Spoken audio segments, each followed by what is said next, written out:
पाक धरती को दहशत गर्दों से पाक करने का मिशन। सिक्योरिटी फोर्सेज का डेरा इस्माइल खान में इंटेलिजेंस बेस्ड ऑपरेशन। भारतीय हिमायत याफ्ता फितनाल खारिज के बाइस दहशत गर्द हलाक। फोर्सेज ने खारिज के ठिकाने को मुअस्सर अंदाज में निशाना बनाया। इलाके में मजीद मुमकिन दहशत गर्दों के खात्मे के लिए सैनिटाइजेशन ऑपरेशन जारी। फोर्सेज दहशत गर्दी के खात्मे के लिए पुरअज़्म। नेशनल एक्शन प्लान के अज़्म इस्तेहकाम ऑपरेशन के तहत इंसदाद दहशत गर्दी कार्रवाइयाँ जारी। मुल्क से भारतीय हिमायत याफ्ता दहशत गर्दी का कला कमा किया जाएगा। ISPR सदर और वज़ीर आज़म का कामयाब कार्रवाई पर सिक्योरिटी फोर्सेज को खराज तहसीन। सदर जरदारी ने कहा दहशत गर्दी का खात्मा हमारी अव्वलीन तरजीह है। शहबाज शरीफ ने कहा पूरी कौम दहशत गर्दी के खिलाफ इस जंग में पाकिस्तान की अफवाज के साथ है। मुल्क से हर किस्म की दहशत गर्दी के मुकम्मल खात्मे के लिए पुरअज़्म है। वज़ीर दाखिला मोहसिन नकवी की कामयाब ऑपरेशन पर सिक्योरिटी फोर्सेज की सताइश। कहा खारिज को किसी भी जगह छुपने नहीं देंगे।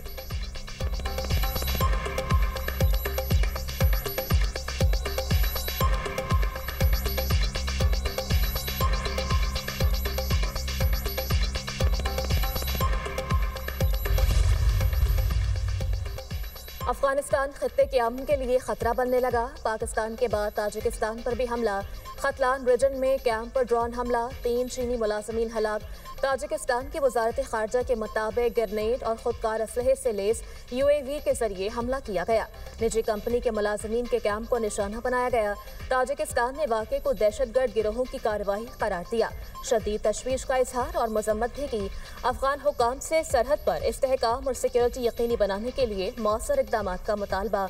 आलमी मीडिया रिपोर्ट्स के मुताबिक नवंबर 2024 में भी ताजिक अफगान सरहदी इलाके में हमला हुआ था। सरहद पार हमले में एक चीनी शहरी हलाक, 4 जख्मी हुए थे। पाकिस्तान में भी मुतअद्दिद मोहलिक हमलों की जिम्मेदारी ऐसे गिरोह कबूल करते रहे हैं। इन गिरोहों के नेटवर्क और पनाहगाहों के मरकज अफगान सरजमीन है। तज्जियाकारों का कहना है कि अफगान सरजमीन से उठने वाली दहशतगर्दी खत्ते के लिए खतरा बन चुकी है।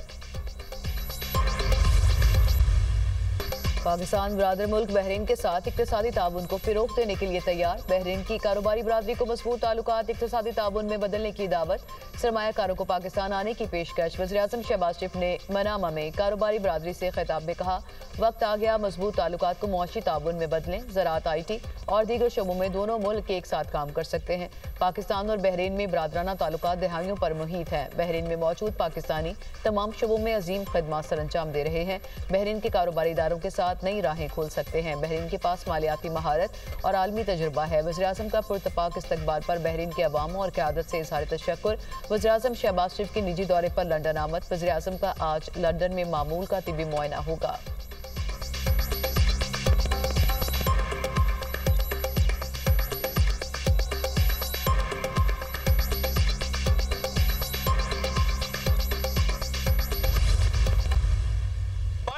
के अंदर इनकी जमात ने बॉयकॉट किया। जनाब स्पीकर, जो रिंग से बाहर था, जो मैदान में खेलने नहीं आया, उसको तनकीद का भी कोई हक नहीं है कि वो बाई इलेक्शन पे बात करे। हुकूमत इनकी, पुलिस इनकी, एडमिनिस्ट्रेशन इनकी, ग्राउंड लेवल पे लोग इनके, मगर बाबर नवाज खान इनसे जीत छीन के लाया है और आज यहां पे उसने हल्फ लिया है मेरा सब ठीक है, तुम्हारा सब बुरा है। ये इस मुल्क में नहीं चलेगा जनाब स्पीकर। सियासत में कभी बॉयकॉट नहीं होता जनाब स्पीकर, आपसे बेहतर इस बात को कोई नहीं जानता। वज़ीर इत्तलात अताउल्लाह तारड़ की PTI पर लफ्ज़ी गोलाबारी। कौमी असम्बली इजलास से इज़हार ख्याल करते हुए बोले बॉयकॉट करने वालों को तनकीद करने का कोई हक नहीं। मेरा सब ठीक है, उनका सब बुरा है, ये नहीं चलेगा। इलेक्शन से बॉयकॉट का फैसला PTI का था। जो मैदान से भाग गया उस पर शोर करना, इल्ज़ाम लगाना नहीं बनता। मीडिया पर धांधली का शोर, अदालत में तारीख पर तारीख लेते हैं।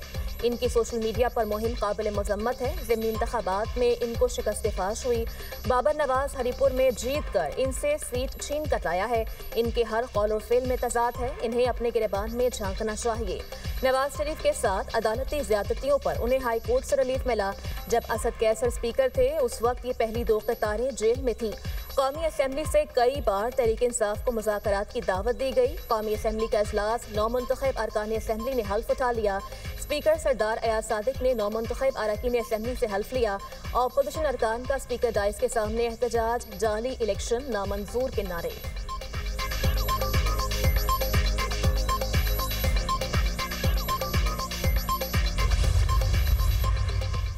बानी पीटीआई पाकिस्तान के सबसे वीआईपी कैदी हैं। बानी को देसी मुर्गा, अपना बावर्ची, एक्सरसाइज मशीन दस्तयाब है। सेनेटर तलाल चौधरी का सेनेट इजलास में इज़हार ख्याल कहा। बानी के घर वाले, वकला और दीगर अलग अलग मुलाकातें करते हैं। मुलाकात जेल मैनुअल के मुताबिक कराई जाती है। मुलाकातें जेल मैनुअल से हटकर नहीं हो सकती, ये सियासी ड्रामा करते हैं। आप हाई कोर्ट गए हैं, वहाँ से रुजू करें। कोर्ट अहकामात की खिलाफ वर्जी करके कोई अपनी नौकरी से हाथ नहीं धो सकता। इनके पास कारकर्दगी कुछ नहीं, इलेक्शन ये हार गए, अब ड्रामा करते हैं। सेनेटर इजलास में पीटीआई सेनेटर्स का बानी से मुलाकात न कराने पर एहतजाज, शोर शराबा।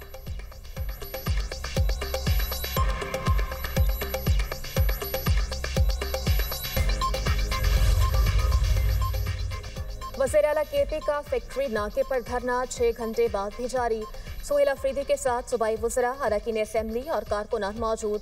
सोहेल अफरीदी ने कहा, बानी से मुलाकात तक धरना जारी रहेगा। मैं एक सूबे के 4.5 करोड़ आवाम का नुमाइंदा हूँ। अडयाला जेल 8वीं मरतबा आया हूँ। मुझे बानी पीटीआई से क्यों नहीं मिलने दिया जा रहा?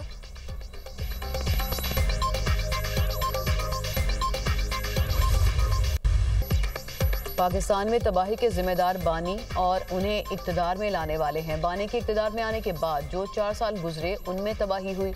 बहुत कोशिशों के बावजूद वो 4 साल तबाही ख़त्म नहीं हो रही।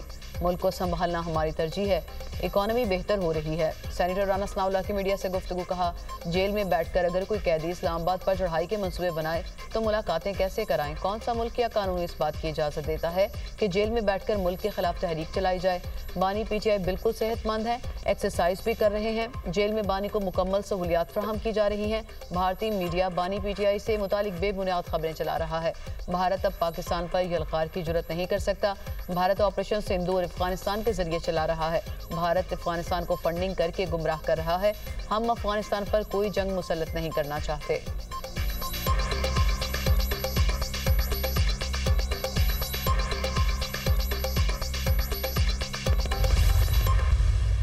वज़राए आला या जो हुकूमती ओहदेदारान अपनी तवज्जो फजूल किस्म की कामों में रखते हैं, जलसा करो, घेराव करो, जलाओ करो, मार दो, खींच लो, गाली गलोच, दंगा फसाद, उनको कहाँ से टाइम मिलता है और उनके अंदर इतना हौसला कहाँ से आता है? मुझे समझ नहीं आती कि वो लोग अपना टाइम, वो दिल कहाँ से लाते हैं कि वो अपना टाइम फजूलियात में बर्बाद करें, गाली गलोच और फितना फसाद में बर्बाद करें। मरियम नवाज फिर बरस पड़ी। नाम लिए बगैर बाज वज़राए आला और ओहदेदारों पर तनकीद, फजूल कामों पर तवज्जो देने का इल्ज़ाम। तकरीब से खिताब में कहा, कुछ वज़राए आला और हुकूमती ओहदेदार फजूल कामों पर अपनी तवज्जो रखते हैं। मुझे समझ नहीं आती इनको जलसा, जलाओ, घेराओ, मार दो, खींच लो, गालम गलोच का वक्त कैसे मिल जाता है? क्या इन्होंने अल्लाह को जवाब नहीं देना? पंजाब के हर बच्चे और बड़े की फिक्र है। सूबे में रोटी और सब्जियों की क्या कीमत है, इसके लिए फिक्रमंद हूँ। खुसूसी बच्चे हमारे हीरोज़ हैं, इनकी खिदमत करना हमारा फ़र्ज़ है। पंजाब के खुसूसी बच्चों को तालीम समेत दीगर सहूलियात देंगे। सेंटर ऑफ एक्सलेंस में हज़ारों स्पेशल बच्चे सहूलियात से फ़ायदा उठाएंगे। खुसूसी बच्चों के लिए Mariam Nawaz centre of excellence का इफ्तिताह। वज़ीर आला पंजाब मरियम नवाज की खुसूसी बच्चों से गुफ्तगू। मरियम नवाज की खुसूसी बच्चों से बातचीत, शफ़क़त का इजहार। बच्चों में खाने पीने की अशिया तकसीम की। मरियम नवाज ने खुसूसी बच्चों के क्लासरूम और सहूलियात का जायजा लिया। मरियम नवाज की बच्चों की बनाई दस्तकारियों और पेंटिंग्स में खुसूसी दिलचस्पी। खुसूसी बच्चों ने वज़ीर आला मरियम नवाज के हमरा तस्वीर भी बनवाई।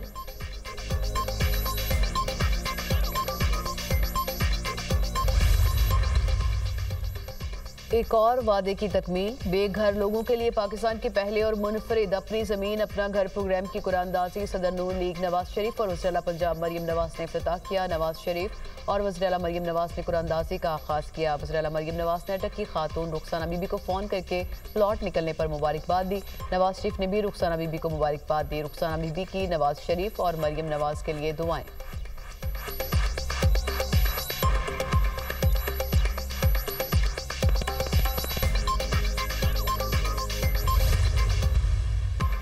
हमारी अफवाज को मरबूत हिकमत अमली से मुस्तकबिल की जंगों के लिए तैयार रहना होगा।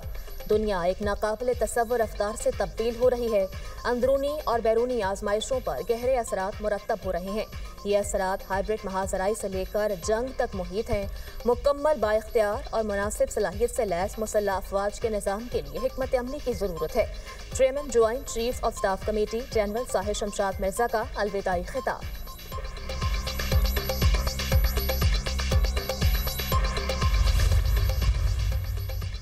पाक बहरीन इक्तिसादी ताउन मजीद बढ़ाने का आज़म। नायब वज़ीर-ए-आज़म इसहाक डार की बहरीनी वज़ीर ख़जाना शेख सलमान बिन खलीफा से मुलाकात। तर्जुमान दफ्तर ख़ारजा के मुताबिक मुलाकात में पाक बहरीन इक्तिसादी ताउन मजीद मुस्तहकम करने के अज़्म का यादा। इक्तिसादी शराकत दारी के लिए रोड मैप तैयार करने के लिए मुश्तरका टीमों के क़याम पर भी तबादला ख़याल। वज़ीर दाखिला मोहसिन नकवी की मनामा में बहरीन के वज़ीर दाखिला से मुलाकात। इलाकाई सिक्योरिटी पर तबादला ख़याल। मनशियात स्मगलिंग की रोकथाम के लिए ताउन बढ़ाने पर इत्तफ़ाक़। कानून नाफिज करने वाले इदारों के सदादेकार में इजाफे पर गुफ्तगू। मोहसिन नकवी ने कहा दोनों ममालिक के दरमियान शराकत मज़ीद मजबूत होगी।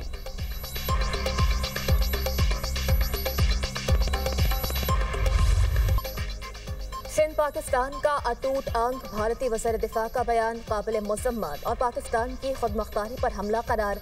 कौमी असम्बली में भारतीय वज़ीर दिफा के मुतनाज़ बयान के खिलाफ मुत्तफ़िका करारदाद मंजूर।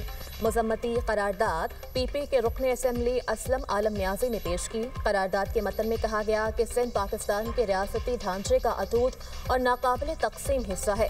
इस नौयत के गुमराहकुन और इंतशार फैलाने वाले बयानात से गुरेज किया जाए। ऐसे बयानात खित्ते के अमन और सियासी इस्तेहकाम को मुतासर कर सकते हैं। सिंध असम्बली में भी भारतीय वज़ीर दिफा के बयान के खिलाफ मुत्तफ़िका करारदाद मंजूर।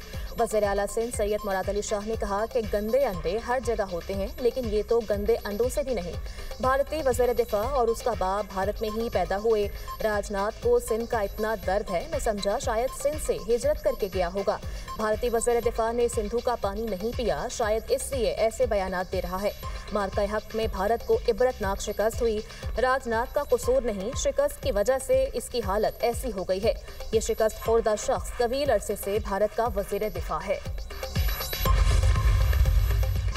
अमेरिका में व्हाइट हाउस के करीब फायरिंग। 2 नेशनल गार्ड जख्मी, तशवीशनाक हालत में हॉस्पिटल मुंतकिल। फायरिंग करने वाला मुश्तबा शख्स भी गिरफ्तार।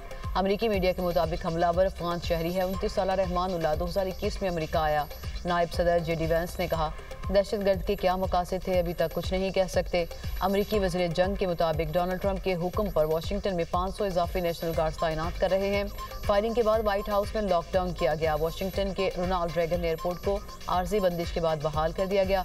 ट्रंप ने कहा नेशनल गार्ड्स के मेंबरान पर हमला दहशतगर्दी है। वाकई में मुलविस शख्स उसकी कीमत चुकाएगा। ये नफरत और बुराई की अलामत है। हमें लाजमी तौर पर उस गैर मुल्की का दोबारा जायजा लेना होगा जो बाइडन के दौर में अफगानिस्तान से हमारे मुल्क में दाखिल हुआ। अमेरिका कभी दहशतगर्दी के सामने हार नहीं मानेगा।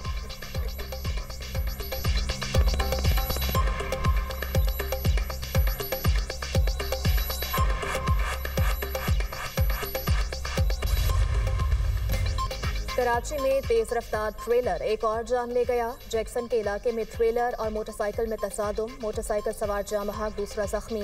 पुलिस के मुताबिक ट्रेलर ड्राइवर मौके से फरार हो गया। ट्रेलर को पुलिस तहवील में लेकर थाने मुंतकिल कर दिया गया। माड़ीपुर रोड पर भी नामालूम गाड़ी की टक्कर से खातून जाम बहक, शनाख्त रेहाना के नाम से हुई। रेस्क्यू हुक्म।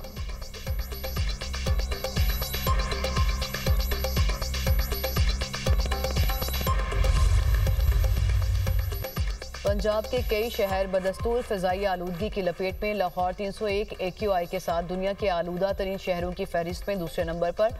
फैसलाबाद में क्वालिटी इंडेक्स 620 तक पहुंच गया।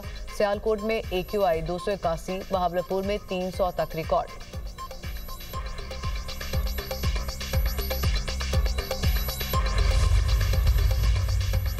इसराइल ने 15 फ़लस्तीनी कैदियों की लाशें रेड क्रॉस के हवाले कर दी। गजा वजारत सेहत की तस्दीक। सेहूनी फोर्सेस की जानिब से जंगबंदी की खिलाफ वर्जियाँ जारी। गजा में मजीद 4 फ़लस्तीनी शहीद। मलबे से भी 6 लाशें निकाल ली गई। मगरबी किनारे में फौजी ऑपरेशन, दाखिली और खारजी रास्ते बंद। इसराइल ने मजीद 45 फ़लस्तीनियों को गिरफ्तार कर लिया।